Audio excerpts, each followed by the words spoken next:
Good afternoon, everyone. Good evening, everyone. So all of you that have been following the West Berkeley shellmound fight, day before yesterday, the judgment finally came in on the court case, and we won.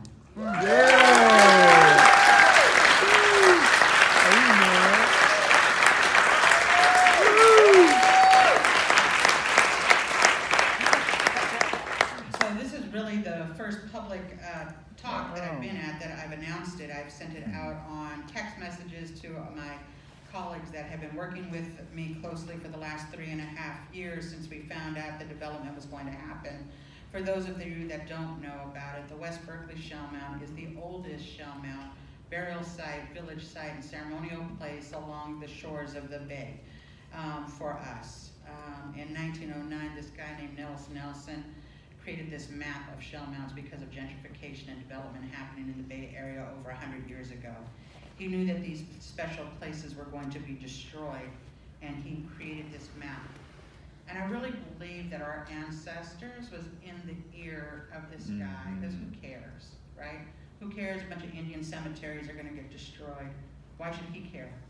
But he did that work so that we that are here today, alive, could find those places and reconnect to those spiritual touchstones.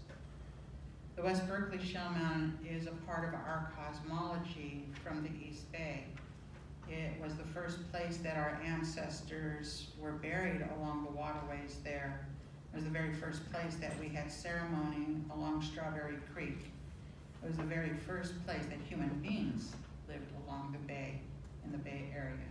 So imagine that. They just happen to also be my ancestors, Ruth's ancestors.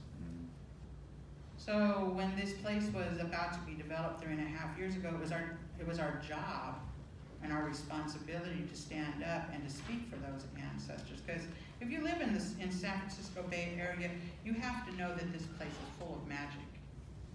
There's movements that have come out of the Bay Area, like the takeover of Alcatraz, the American Indian movement, Indians of all tribes, the Brown Berets, the Black Panthers, all kinds of technology and ideas have come out of here. But why would this bubble place be that place?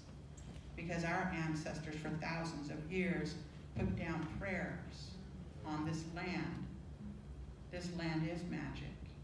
It's our responsibility to take care of this place in such a way. But taking care of this place is not just for us to do. There are thousands of people that live in our lands now. And so now that you live in our lands, it is also your responsibility. Because this land also takes care of you. Oh my God. Those prayers that our ancestors put down for thousands of years also take care of you and your family. It has been because of the hundreds and hundreds of people that have come with us and prayed on that land from all over the world. It has been because of the tireless efforts of allies and accomplices to get the word out, to write letters, to ensure that phone calls were made, to make sure that paint was put on the ground, to ensure that there was flyering that happened and stickers that were made, and there was websites that were created. That was not just me. That was not just Ruth. That is not us in a bubble. We now live in a community of people that understand the reciprocity that it takes to live on someone else's territory. And that's what we're really talking about. The West Berkeley shellmound is not just a win for us, the Himmarin, the Lashawn, people that live in the East Bay. It is a win for everybody in the Bay Area. I want to thank all of you that participated in any way that helped to see this court case win. So give yourself an applause, please.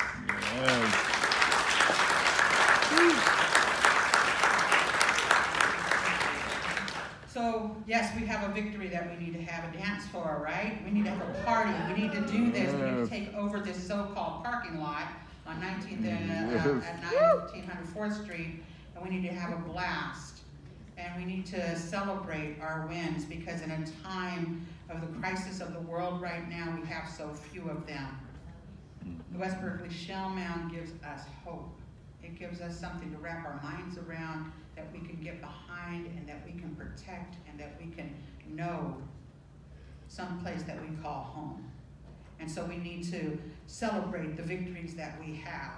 Now that doesn't mean that this is over, you know, that they're going to want to appeal it, you know.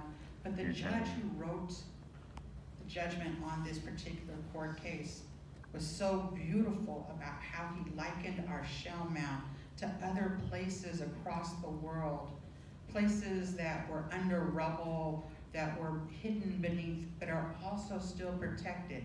These places are sacred to us.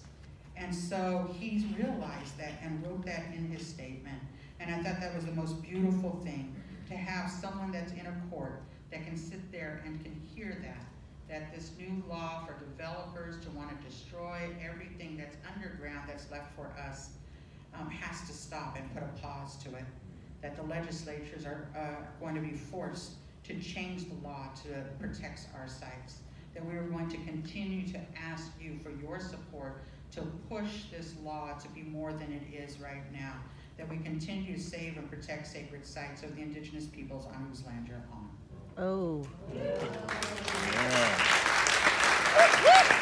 Yeah.